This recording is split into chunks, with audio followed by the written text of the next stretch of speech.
this is AJ Stylex, so welcome to another tutorial. Today we'll be learning how to make our spiral flounce.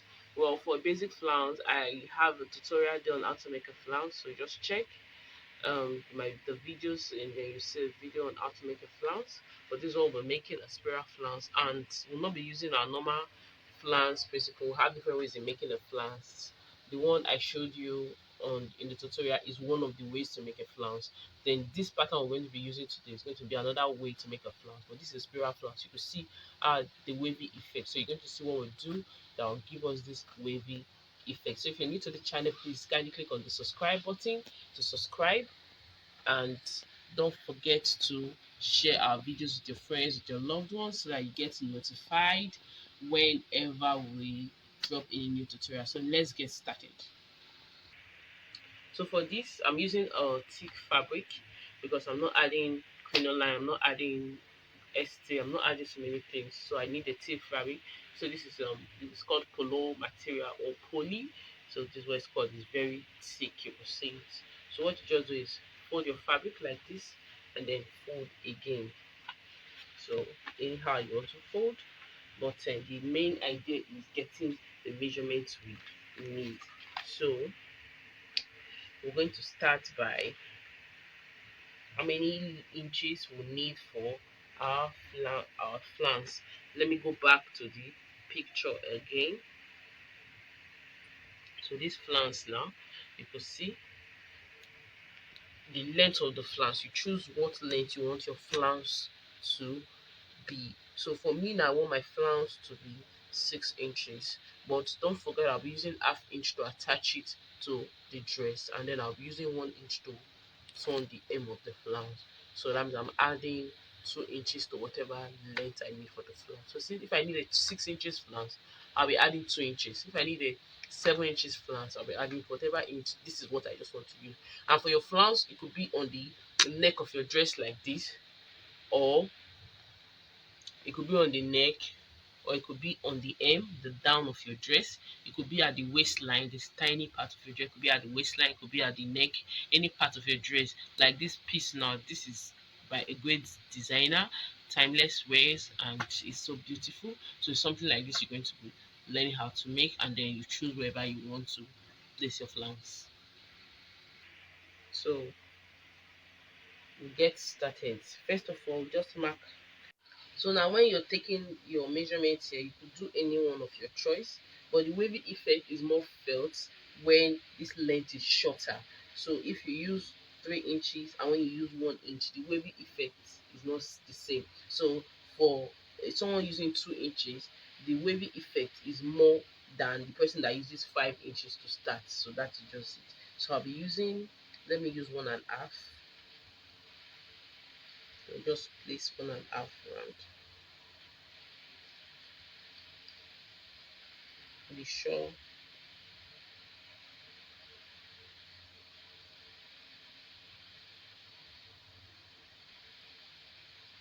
So this is it. So 1.5.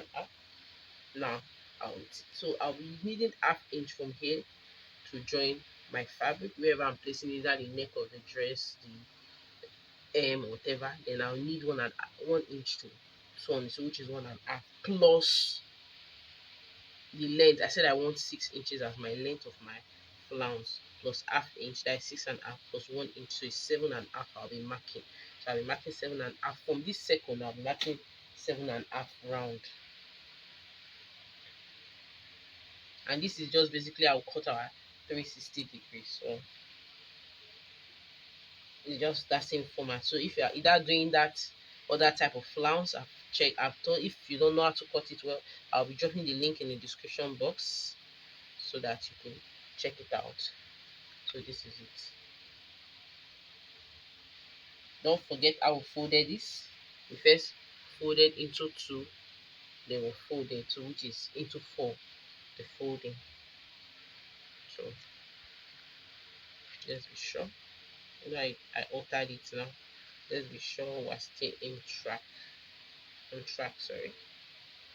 Okay, so this is it. So this one I'll be cutting it out.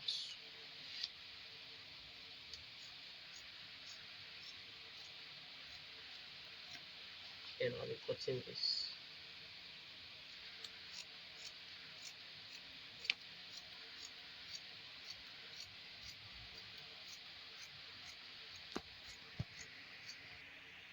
So we just cut one side off. So this is it now. So we'll be cutting several of these. So how do you know how many more to cut? You measure the place you are putting it. So if you're putting it on the hem of your dress, sorry, let me try to unlock the phone. If you're putting it on the hem, you take your tape round the hem of the dress, measure it. If it's 30 inches, that is from both back and front, then you cut. When you're cutting, you'll be measuring till you get 30. So let's say the m is 30. For me now, the m is 40. Let's just use what I'm showing now. It's 40. I'm attaching it on 40 inches, so I need 40. So this is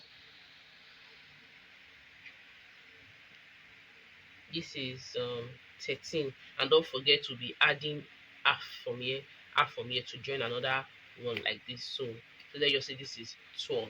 So I need how many now? 40 minus 12 should tell me how many more I need. So let me just do the math quickly. So like here I said we measured it and we got 13. So we just say plus, we're adding half inch here. So but let's just say 13. So we say 40 because the m of our gown is 40 round. I said for the gown I'm attaching now is 40. So let's say here is 30. You just divide 30 by whatever you get here. If it's 40, you divide 40 by whatever you get here. So whatever you get here, your first circle, whatever you get from your first, then measure it round. Whatever you get, divide it by the roundness of where you're attaching it. So if you're attaching it on your shoulder around, measure the roundness of your shoulder, then use the value to divide this to know how many you are cutting. So the m of my gown is 40 divided by 13 is 3. So I need 3 of these. So this is one already. I'm cutting 2 more to get the roundness of my gown. So this is just basically, so I'm going to cut 2 more to join this to get to cut the other part. I just want to show you one easy method. So it's still unfold like this. Normally we fold back like this, but since we already have one we've cut, we just place it like this. This way is meant to be now. Place it like this and then we'll cut. So this is just what I just wanted to show you. So you just cut it like this. So this is, I don't know, I feel is easier, but for some persons they might just prefer to fold it back into 4 and then cut. So whichever one works for you is fine. So we have our 3 circles as we said. So the next thing is I will open each by one side. So just to pin. In this one I'm not telling you right side facing each other because the fabric doesn't really have right side or wrong side. So I'm just using any side. But when you are working with a fabric that has right side and wrong side, please make sure you use right side facing each other and wrong side facing each other. Well, it's not like it doesn't really have right side or wrong side, but the nature of the fabric is not showing the right side or the wrong side. You can barely tell which is which. So that's just it. So just pin the sides like this. So you'll be joining it by ½ inch.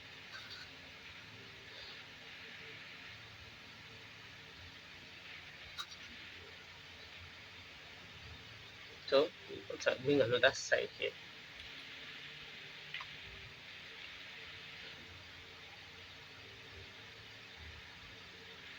But if the fabric has right side and wrong side, well, when placing it together, make sure you place it well with the right side facing each other and the wrong side facing each other.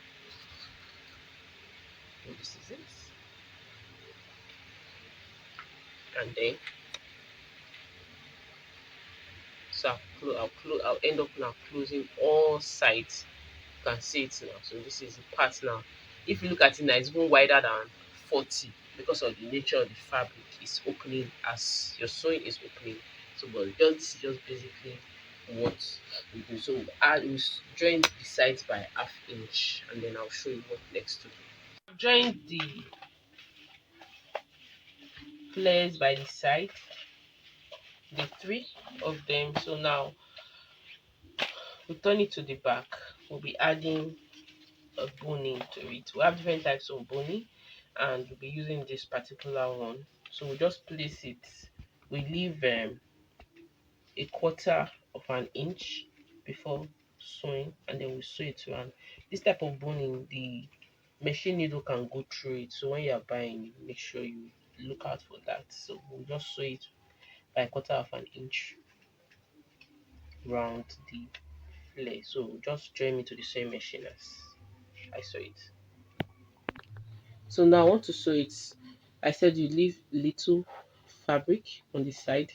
Then your needle now will be on this part. You see this white part on the two sides. So this side is where your needle will touch. Okay, you just sew on it.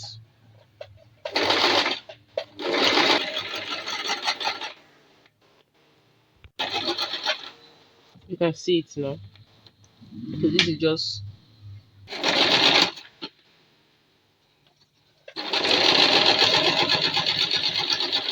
you can see it now. I'm just sewing on the boning. So when I'm done, I'll fold it and then sew on it again. Almost there. Our spiral flounce is almost there. So just to a finishing touch, we just fold here. Now that's how we left this one. We'll fold it in like this, then we turn it, and then sew back on this line. So we do it round till the end. But this is our spiral flounce. So when I'm done sewing, you see what it looks like. I said just fold here in like this, fold it in, then turn it inward. So then you use your sewing machine to sew on top. So it will just be one sewing line here. So that's just basically it. Spiral flounce. So basically, this is how to make a spiral flounce. So you just attach it to any part of your dress. You attach this particle. Put it on the neck of your dress, on the waist, on the hem of your dress. This is our flounce. I actually added it to the smoky dress. If you don't know how to make a smoky dress, but you can check the link in the description box on how to make a smoky dress. But this is the flounce. You can attach it to any dress. So this is basically how to make a flounce. Yes, this is beautiful, right? This is so easy. So just make your flounce attached to any part of your dress, the hem, the waist, the sleeve, any part of your dress, even the shoulder around on an off shoulder dress. You could use a flounce, a spiral flounce as your neck. So thank you guys for watching. Please don't forget to click on the subscribe button to subscribe to the channel. I love you guys. Bye bye.